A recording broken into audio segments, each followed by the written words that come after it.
ನಮಗೀಗ ಶಿಕ್ಷಕರ ಕೊರತೆ ಆಗಿದೆ. ನಮ್ಮ ಶಾಲೆಯಲ್ಲಿ 6 ಜನ ಶಿಕ್ಷಕರಿದ್ದಾರೆ. ಇದರಲ್ಲಿ 2 ಜನರ ಶಿಕ್ಷಕರ ಟ್ರಾನ್ಸ್ಫರ್ ಆಗಿ ಬಂದಿದೆ. ಹಾಗಾಗಿ ನಮಗೆ ಶಿಕ್ಷಕರ ಕೊರತೆ ಆಗ್ತದೆ.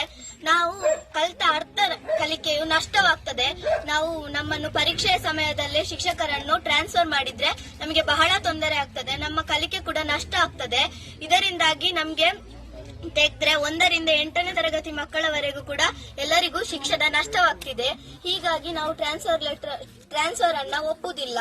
ನಾವು ಇದಕ್ಕೋಸ್ಕರ ನಾವು ಹೀಗೆ ಟ್ರಾನ್ಸ್ಫರ್ ಅನ್ನು ನಮ್ಮ ಶಾಲೆಯಿಂದ 2 ಶಿಕ್ಷಕರನ್ನು ತೆಗೆದ್ರೆ ನಾವು ಇನ್ನು ಮುಂದೆ ನಾವು ಉಗ್ರ ಹೋರಾಟವನ್ನು ಮಾಡ್ತೇವೆ. ನಾವು ಈ ಹೋರಾಟವನ್ನು ಇಲ್ಲಿಗೆ ನಿಲ್ಲಿಸುವುದಿಲ್ಲ.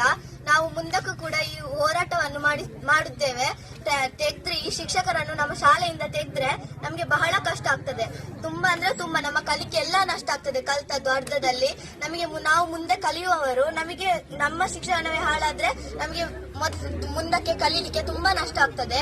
ಹೀಗಾಗಿ ನಮ್ಮ ಶಾಲೆಯಿಂದ 2 ಶಿಕ್ಷಕರನ್ನು ತೆಗೆಯುವುದು ಬೇಡ.